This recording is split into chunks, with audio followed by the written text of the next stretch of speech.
दोस्तों, पहली बार में नेवी ज्वाइन कैसे करें? जी हाँ, यदि आप भी पहली बार में नेवी में सिलेक्शन करवाना चाहते हैं या फिर नेवी में जाना चाहते हैं तो ये वीडियो आपके लिए बहुत ही काम की साबित हो सकती है, क्योंकि आपके मन में कई सारे डाउट्स होंगे और कई सारे ऐसे मित्र हैं, हमारे स्टूडेंट्स भाई हैं जो कि नेवी ज्वाइन करना चाहते हैं। अब उनके सामने सवाल ये आता है कि नेवी ज्वाइन करने के लिए क्या करना चाहिए, कौन से एग्जाम देने चाहिए, कौन सी बुक पढ़नी चाहिए, तैयारी कैसे करनी चाहिए, कितने एग्जाम होते हैं, किस कैटेगरी में आना चाहिए, कितना टाइमिंग लगता है। ऐसे कई सारे डाउट्स आपके माइंड में होंगे।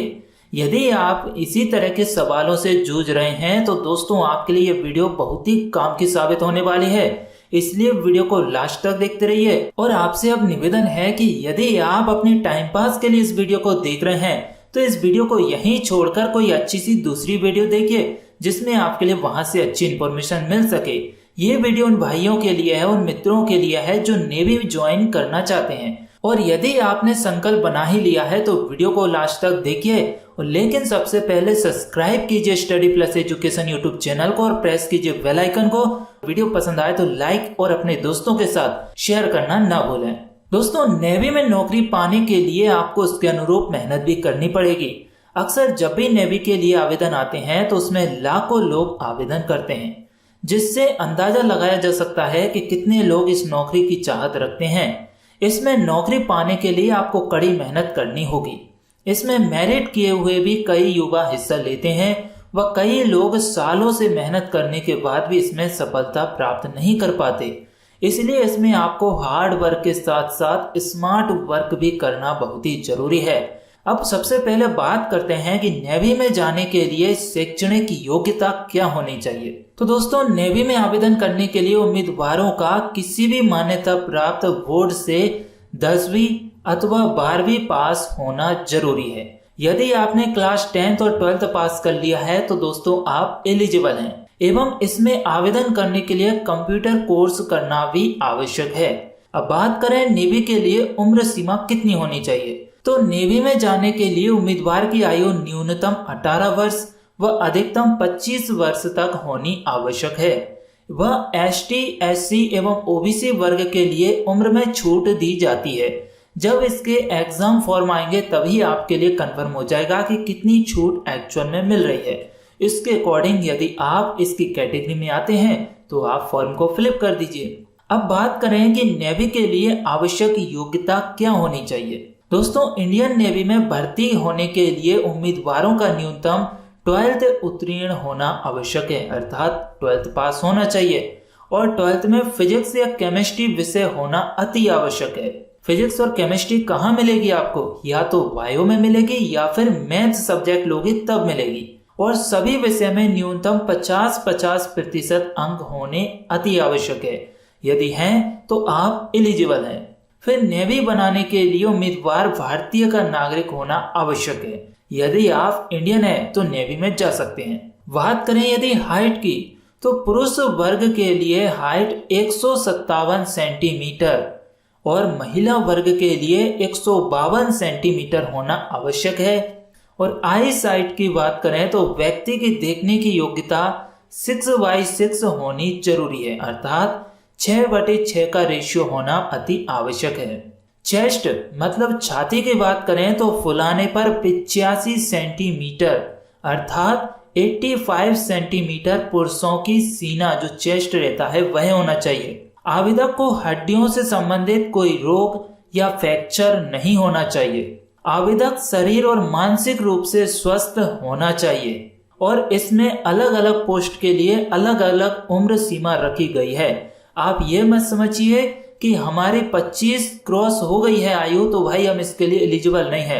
आप एक बार ट्राई कीजिए और जो आवेदन फॉर्म आता है उसमें देखिए, और जो पहले निकल चुके हैं फॉर्म उनको डाउनलोड करके देखिए। हर पोस्ट के लिए अलग अलग आयु सीमा रखी जाती है। वैसे तो जो स्टैंडर्ड लेवल है वह 18 और 25 के बीच में रहता है, लेकिन कुछ कैटेगरी ऐसी है जिनमें आयु सीमा बढ़ा दी जाती है। तो आप टेंशन मत लीजिए कि आपकी आयु ज्यादा हो गई। आप इससे पहले के जो भी एग्जाम निकले हैं उनमें आयु को देखिए कि कितनी ली गई है, तो आपका कॉन्फिडेंस और बढ़ जाएगा।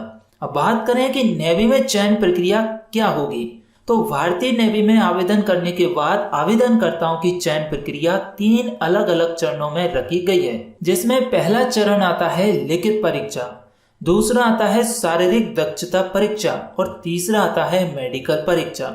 यदि हम बात करें लिखित परीक्षा की, तो आवेदन करने के बाद उम्मीदवारों की सबसे पहले लिखित परीक्षा करवाई जाती है। इसमें ऑनलाइन या ऑफलाइन किसी भी तरह से परीक्षा करवाई जा सकती है एवं इसमें आपके हिंदी व अंग्रेजी दोनों के पेपर होते हैं। इसमें जनरल नॉलेज, साइंस, रीजनिंग, सामान्य हिंदी, सामान्य ज्ञान, इंग्लिश आदि से संबंधित सवाल पूछे जाते हैं। अब दूसरा जो चरण आता है शारीरिक दक्षता परीक्षा का, तो उसके बारे में दोस्तों लिखित परीक्षा में सफल घोषित होने वाले उम्मीदवारों का शारीरिक परीक्षण करवाया जाता है। कहने का मतलब यह है कि यदि आपने रिटन टेस्ट लिखित परीक्षा पास कर ली है, तो फिर आपका दूसरा जो चरण होगा, दूसरा इंटरव्यू होगा, एग्जाम होगा, वह शारीरिक दक्षता के ऊपर होगा। इसमें उम्मीदवारों से दौड़, ऊंची कूद, लंबी कूद व अन्य कई तरह से आपका शारीरिक परीक्षण किया जाता है।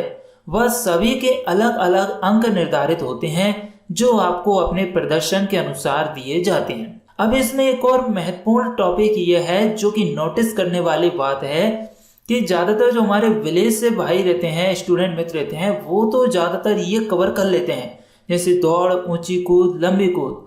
लेकिन जो स्टूडेंट्स हमारे शहर में रहते हैं तो वो ना तो दौड़ कर पाते हैं, ना ही ऊंची कूद पाते हैं, ना ही लंबी कूद कर पाते हैं, क्योंकि उनका शरीर एक प्रकार से बंध जाता है, अकड़न सी महसूस हो जाती है, क्योंकि दिन रात वो कुर्सी पर ही बैठे हैं। तो उनका जो ब्लड सर्कुलेशन है वह थोड़ा धीमा हो जाता है और धीमा होने के कारण ही जब वो थोड़ी देर भी अगर पैदल चलते हैं, थोड़ी सी दूरी यदि तय करते हैं अपनी पैरों से, तो उनके पैर थक जाते हैं, उनके पैरों में सूजन आ जाती है और जो पैरों के पीछे पीढ़ी रहती है, जो घुटने से नीचे हम बोलते हैं पीढ़ियां रहती हैं, पीढ़ी, तो वह भी दर्द करती है। यदि उनको 10 मिनट खड़ा कर दिया जाए वैसे ही नॉर्मल तौर पर, तो भी उनका पैर दर्द करेगा।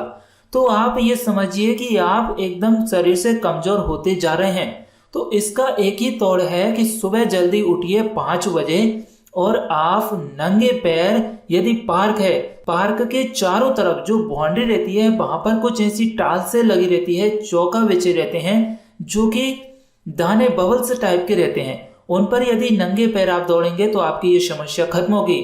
जो ग्रास रहती है गार्डन में, उस पर नंगे पैर यदि आप दौड़ेंगे तो जो सुबह ग्रास पर ओस गिरती है वो भी आपकी बॉडी के लिए 100% फायदेमंद साबित होगी और आपकी बॉडी में फिर से ब्लड सर्कुलेशन चालू हो जाएगा। तो आप अपनी बॉडी से थके नहीं, इसके लिए सुबह सुबह योगा करिए और दौड़ लगाइए, कूदने का प्रयास कीजिए। जब भी आप कूद लगाएं तो ध्यान रहे कि आप जहां कूद रहे हैं वहां गद्दा रहे, थोड़ा मोटा टाइप का होना चाहिए या फिर ग्रास होना चाहिए, वहां कंकर पत्थर नहीं होना चाहिए, ताकि आपको चोट नहीं लगे, लेकिन प्रैक्टिस चलती रहे। अब बात करते हैं तीसरे चरण जो कि मेडिकल परीक्षण है। तो लिखित परीक्षा व शारीरिक परीक्षण में सफलता प्राप्त करने के बाद उम्मीदवारों का मेडिकल परीक्षण करवाया जाता है। इसमें आपके स्वास्थ्य की जांच होती है व मुख्य रूप से आपकी आंखों की जांच की जाती है। अगर आप पूर्ण रूप से स्वस्थ हैं तो इसमें आपको सफल घोषित किया जाता है और तीनों चरण पूरे होने के बाद उम्मीदवारों की एक मेरिट लिस्ट जारी की जाती है। उसमें सभी सफल घोषित हुए उम्मीदवारों को सूची में जोड़ा जाता है व उसके बाद चयनित उम्मीदवारों को नेवी का पद दे दिया जाता है। तो इस तरीके से नेवी की प्रोसेस होती है। अब बात करें कि नेवी की तैयारी कैसे करें। जैसे कि सबसे पहली बात यह है कि नियमित पढ़ाई करनी पड़ेगी।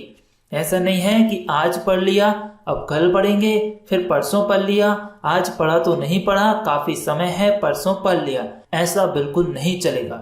ये केयरलेस लोगों की आदतें होती है। आप एक्सपर्ट हैं तो एक्सपर्ट लोगों की तरह अपनी हैबिट को भी ढालिए। जैसे कि आप जानते हैं कि इसमें मेरिट किए हुए युवा भी भाग लेते हैं, इसलिए आपको इसमें नौकरी पाने के लिए नियमित तौर पर मेहनत करनी होगी। कई बार हम जब भर्ती होती है तो उसमें आवेदन करने के बाद पढ़ाई शुरू करते हैं व इससे हमें पढ़ने के लिए सिर्फ 3 या 4 महीने ही मिल पाते हैं। उसके बाद परीक्षा आ जाती है। अगर आप नेवी बनना चाहते हैं तो ये मत सोचिए कि जब एग्जाम फॉर्म डालेंगे इसके बाद ही पढ़ाई शुरू करेंगे। भाई आपको लगता है कि 6 महीने बाद या फिर मुझे 1 साल बाद नेवी में जाना है और अभी मैं फ्री हूँ या फिर मेरा 12th पास हो चुका है। यदि मैं 12th कर रहा हूँ या 10th कर रहा हूँ, 11th कर रहा हूँ या कर रही हूँ और मुझे एक्स्ट्रा टाइम मिल रहा है, तो नेवी से संबंधित आप अपना जो जनरल अवेयरनेस है, जीके है, उसको बढ़ाइए। यदि आप इंग्लिश स्ट्रॉन्ग कर लें, जनरल नॉलेज को स्ट्रॉन्ग कर लें, तो आपके लिए काफी सपोर्ट मिलेगा। 2 महीने, 4 महीने, 1 साल बाद जब भी फॉर्म भरा होगा तो हम तो डाल ही देंगे। उसके प्रति आप सजग रहिए, एक्टिवेट रहिए। जैसे ही फॉर्म के लिए आवेदन शुरू होए तो आप उसको फिलअप कर दीजिए। लेकिन जब तक आपके फॉर्म डालेंगे तब तक तो आपकी 75% तैयारी हो जाएगी। फिर जो 4-5 महीने मिलेंगे उसमें आप 101% तैयारी कर लेंगे तो नेवी में सफल हो जाएंगे। तो इसलिए केयरलेस नहीं बने। आपको अपने भविष्य को सुधारना है, भविष्य में कुछ अच्छा बनना है, आपको अपने फ्यूचर को ब्राइट बनाना है, तो आपको मेहनत करनी पड़ेगी। इसके बाद दूसरा टॉपिक, दूसरी महत्वपूर्ण बात यह है कि सिलेबस को कैसे देखें। जब तक आप इसके सिलेबस को देख के उसके आधार पर पढ़ाई शुरू नहीं करेंगे तब तक आप इसमें सफलता प्राप्त नहीं कर पाएंगे एवं इसका सिलेबस बदल भी सकता है। इसलिए जब भी आप इसमें आवेदन करें तो उस वक्त इसका सिलेबस जरूर देख लें। इससे आपको अंदाजा लग जाता है कि परीक्षा में आपको कैसे कैसे सवाल पूछे जाएंगे और इस आधार पर आप पहले से काफी अच्छे तरीके से इसकी तैयारी कर पाएंगे। इसी के साथ ही आपको क्या करना है, तीसरी जो इम्पोर्टेंट बात है, ओल्ड एग्जाम पेपर जरूर देख लेना है। तो नेवी की बेहतरीन तैयारी के लिए आप इसके पुराने प्रश्न पत्र जरूर देख लें। आप नेवी के पुराने प्रश्न पत्र किसी दुकान से भी खरीद सकते हैं व आप चाहो तो इंटरनेट से भी नेवी के पुराने प्रश्न पत्र डाउनलोड कर सकते हैं। इससे आपको पता चल जाएगा कि परीक्षा में कैसे कैसे सवाल पूछे जाएंगे व इसमें कैसा पेपर आएगा, कितने अंक के कितने सवाल पूछे जाते हैं, इसके लिए आपको समय कितना दिया जाता है आदि। इस तरह की सभी महत्वपूर्ण काम की सभी जानकारी आपको पुराने ओल्डेस्ट एग्जाम पेपर से मिल जाएगी और पैटर्न किस तरीके से आता है आपको सब इंफॉर्मेशन मिल जाएगी। यदि आप ओल्डेस्ट पेपर को उठाकर देखेंगे और उनको सॉल्व करेंगे तो 50% तो आपकी एग्जाम की तैयारी हो जाएगी और उसी के सिलेबस के अकॉर्डिंग चलेंगे तो 101%, 100% नहीं, 101% आप एग्जाम में सफल होंगे ही होंगे। अब चौथी बात यह है कि जीके पर अधिक ध्यान देना है आपके लिए। नेवी की परीक्षा में जीके से संबंधित सवाल अधिक पूछे जाते हैं। लगभग 40% तक जीके के ही क्वेश्चन पूछे जाते हैं। आप जीके की तैयारी के लिए कोई बुक्स खरीद सकते हैं। आप चाहो तो वेबसाइट, यूट्यूब, एप्लीकेशन आदि की भी मदद लेकर जीके को स्ट्रॉन्ग कर सकते हैं। इसमें जीके में जितना नॉलेज मिल सके उतना गेन कीजिए, प्राप्त कीजिए। न्यूज़पेपर से मिले, टीवी से मिले, इंटरनेट से मिले, यार दोस्तों से मिले, बुक से मिले, जहां से भी मिले, भाई ज्ञान जहां से भी जैसा भी मिल जाए उसको बटोर लीजिए। चाहे चौराहे पर भी मिल रहा है तो कोई दिक्कत नहीं है, बैठ जाइए, ज्ञान को बटोर लीजिए। जितना ज्ञान आपका बढ़ेगा उतना ही आपके सक्सेस होने के चांसेस बढ़ते जाएंगे। अगली इंपॉर्टेंट बात यह है कि अंग्रेजी पर पकड़ जरूर बनाइए। कई लोगों को इसका पता नहीं होता है कि नेवी में इंग्लिश के सवाल भी पूछे जाते हैं। आप जैसे जैसे हिंदी भाषा में सवालों के जवाब तो दे देंगे और हिंदी में एक्सपर्ट बन जाएंगे, लेकिन आपको अंग्रेजी में भी सवाल पूछे जाएंगे। उसमें आपको उन सवालों के जवाब इंग्लिश में ही देने पड़ते हैं। इसलिए आपकी इंग्लिश कमजोर है तो आप पहले इंग्लिश में भी थोड़ी अच्छी पकड़ बना लें। अब इम्पोर्टेंट बात आती है 6वें नंबर की, फिजिकल फिटनेस बनाए। जी हाँ, जैसा कि हमने बताया कि नेवी में फिजिकल टेस्ट भी लिया जाता है भाइयों। इसमें आपको नेवी बनने के लिए फिजिकली फिटनेस बनाए रखना भी बहुत ही जरूरी है। आप प्रतिदिन व्यायाम करें, अर्थात दौड़ें, लंबी कूद करें, ऊंची कूद करें, क्रिकेट, कबड्डी आदि खेलें। इससे आप फिजिकली फिट रहेंगे।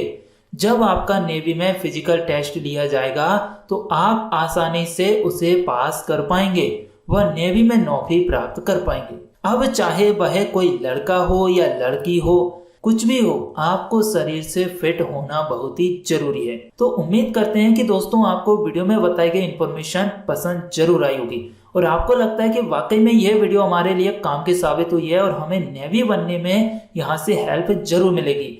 तो इस वीडियो को यार लाइक करना और अपने दोस्तों के साथ शेयर जरूर करना, जितना हो सके उतना शेयर करना, ताकि जो जरूरतमंद स्टूडेंट हैं जिनको सही जानकारी नहीं मिल पाती या फिर जो पैसे खर्च नहीं कर पाते हैं इंफॉर्मेशन प्राप्त करने के लिए, तो वो फ्री में यहाँ से इंफॉर्मेशन प्राप्त कर सकें। तो उन तक ये वीडियो जरूर पहुंचाइए। और अभी तक आपने study plus education YouTube channel को सब्सक्राइब नहीं किया है तो जल्दी से करें, साथ में घंटी के आइकन को दबाएं ताकि इसी तरह की और भी हेल्पफुल इंफॉर्मेशन मिल सके आपको सबसे पहले। Thank you.